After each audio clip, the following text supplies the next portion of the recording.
আসসালামু আলাইকুম। দেখতে পাচ্ছেন আমার হাতে রেডমি 13C একটা মোবাইল। আর এই মোবাইলটার প্রবলেম, মোবাইলটা চার্জে লাগানো অবস্থা ফুল শর্ট হয়ে মোবাইলটা বন্ধ হয়ে যায়। দেখেন আমি পাওয়ার বাটনে প্রেস করে ধরে রাখলাম এবং চার্জারের কেবলটা ইন করলাম। দেখেন ডিসপ্লেতে কোনো রকম কোনো লাইট কোনো কিছু কিন্তু আসতেছে না। তো এই ধরনের প্রবলেম কিন্তু আমাদের কাছে প্রতিনিয়ত আসে, অনেক কাস্টমার আসে এই ধরনের প্রবলেম নিয়ে। তো দেখেন এখানে আরেকটা মোবাইল চার্জার লাগানো আছে, বাট এটা কিন্তু কোনো এম্পিয়ার নাই। তো দেখেন এই যে মোবাইলটা টোটালে বন্ধ। যদি মোবাইলটা রানিং হতো তাহলে কিন্তু ব্যাটারি কানেকশন লাগানো অবস্থায় চার্জিং কেবল লাগানো মাত্র ডিসপ্লে কিন্তু লোগো চলে আসবে। তো এই মোবাইলটা আমি ফুলফিল সেটআপটা খুলে একদম পুরোপুরি আপনাদেরকে ইনশাল্লাহ কাজটা করে দেখাবো। আপনি যদি একদমই নতুন হয়ে থাকেন তাহলে আমি বলবো আমার চ্যানেলটাকে ফলো করে পাশে থাকবেন এবং এই ধরনের ইন্টারেস্টিং ভিডিওগুলো পাওয়ার জন্য আমার ইউটিউব থেকে আপনি যদি ভিডিওটা দেখেন তাহলে চ্যানেলটা সাবস্ক্রাইব করে পাশে থাকবেন। তো যাই হোক, এই পর্যায়ে দেখেন যে মাদার যে বোর্ড আছে এই বোর্ডটা আমি খুলবো। খোলার পর এটার যে পাওয়ারের যে অংশ যে টিন আছে এই টিনটুকু আমি রিমুভ করব। তো দেখেন একটা কাটারের সাহায্যে আমি এই টিনটুকু প্রথমে রিমুভ করে নিচ্ছি। আস্তে আস্তে দেখেন এগুলো টিন তোলার সময় একটু সাবধানে খুলবেন, কারণ অনেক সময় এই টিনগুলো তোলার সময় বোর্ড থেকে অনেক লাইন কিন্তু মিসিং হয়ে যায়, যার কারণে মোবাইল কিন্তু চালু হয় না। এই টিনগুলো খোলা একটা কাজ। আপনি যখন মোবাইল সার্ভিসিং করবেন, মোবাইলে পাওয়ার জনিত কাজগুলো করবেন, এই টিনগুলো একদম কেয়ারফুলি খুলবেন। তো দেখেন মোবাইলের বোর্ডের যে টিন আছে টিনটা খোলার পর আমি এখন আবারও বোর্ডটা বসাবো। বসিয়ে ডিসপ্লে কানেক্টর আর ব্যাটারি কানেক্টরটা বসায় দেখবো একজেট আসলে মোবাইলটার কোন অংশটুকু গরম হচ্ছে। দেখেন এই যে চার্জিংটা আমি আবারও ইন করলাম। ইন করার পর এই যে পাওয়ারের যে অংশটুকু দেখতে পাচ্ছেন, পাওয়ার অংশটুকু গরম হচ্ছে। আমি আপনাদেরকে দেখাবো একটু পেস্ট দিয়ে। দেখেন এই পেস্টটুকু নিলাম, দেখেন এই যে একদম কিন্তু আঠার মতো আছে এবং এই যে পাওয়ার আইসির ভিতরে যখন এই পেস্টটা দিলাম তখন দেখেন যে অটোমেটিক কিন্তু গলে যাচ্ছে। পাওয়ার আইসি যদি আপনার গরম হয় তাহলে কিন্তু পেস্ট গলে যাবে। দেখেন এই যে গলে যাচ্ছে।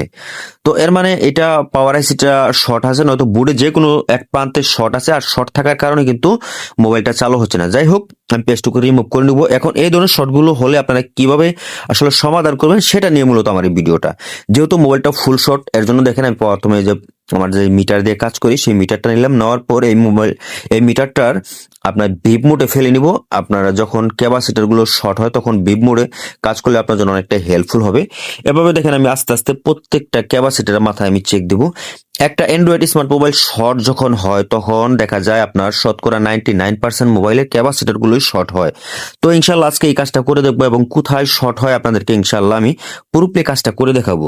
তো দেখেন আস্তে আস্তে আমি পাওয়ার সেকশনে যতগুলো ক্যাপাসিটার আছে প্রত্যেকটা ক্যাপাসিটর আমি একটা একটা করে চেক করে নিচ্ছি। দেখেন এই প্রান্ত থেকে উপরের প্রান্ত নিচের প্রান্ত প্রত্যেকটা ক্যাপাসিটর আমি যখন চেক করতেছি আমার কাছে এখনো কোনো শর্ট আমি এখানে পাচ্ছি না। যেহেতু শর্ট যদি না পাই এই যে সেকশন আছে পাওয়ার সেকশন থেকে তো আপনাকে কিন্তু বের হয়ে যেতে হবে। তার আগে অবশ্যই প্রত্যেকটা ক্যাপাসিটার চেক দিতে হবে। মোবাইলে যতগুলো ক্যাপাসিটার আছে সম্পূর্ণ ক্যাপাসিটার গুলো চেক দিতে আপনার হয়তো বা 2-4-10 মিনিট সময় লাগবে, তারপরে কিন্তু আপনার সমস্যা কিন্তু সমাধান হবে।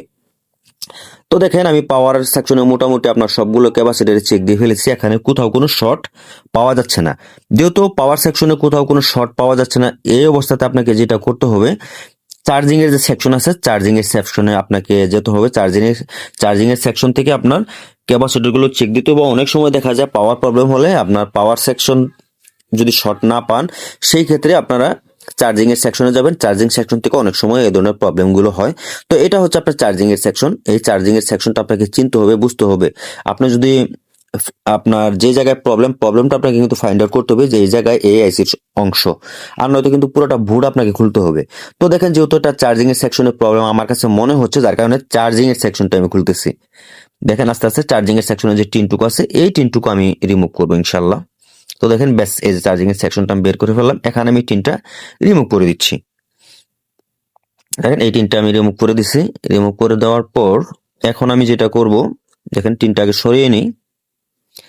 এই টিনটা সরানোর পর ব্যাস এটা কেটে ফেললাম। এখন আমি এই জায়গাটুকু চেক দিব যে যেটা আসলে চার্জার লাগানোর পর যত প্রবলেম হয়েছে পাওয়ার আইসির দিকে গরম হচ্ছে, কিন্তু পাওয়ার আইসির প্রান্তে কিন্তু কোনো রকম কোনো শর্ট আমি পাইনি। দেখি এর প্রান্তে কোনো শর্ট আছে কিনা। এখানে চেক দিলাম, কোনো শর্ট এখানে নেই। ঠিক আছে, দেখেন একটা একটা করে আমি চেক দিতেছি। বাট উপরের যে ক্যাপাসিটিটা এটা চেক দেওয়ার সময় হ্যাঁ এই দেখেন এই যে ক্যাপাসিটিটা দেখেন এইটা শর্ট দেখা যাচ্ছে। দেখেন এই যে বিফ লাইটটা যে মিটারের লাইট দেখেন দুই প্রান্তে চলবে ওটার। ঠিক আছে, এই দেখেন নিচে উপরে আমি আবারও চলে আসলাম। আমি আবারও দেখেন আমি আপনাদেরকে দেখাচ্ছি। দেখেন নিচে উপরে দুই প্রান্তে কিন্তু শর্ট দেখাচ্ছে। দেখেন দুই প্রান্তেই শর্ট দেখাইতেছে, দুই প্রান্তেই ব্রিপ করতেছে। এর মানে এই ক্যাপাসিটিটা শর্ট হতে পারে এবং আমার কাছে মনে হচ্ছে মিটারে তাই বলতেছে যে এই ক্যাপাসিটিটা শর্ট। যেহেতু এই ক্যাপাসিটিটা শর্ট মনে হচ্ছে আমি এই ক্যাপাসিটিটা রিমুভ করব। এটা রিমুভ করে দেখবো পাওয়ারটা আসে কিনা।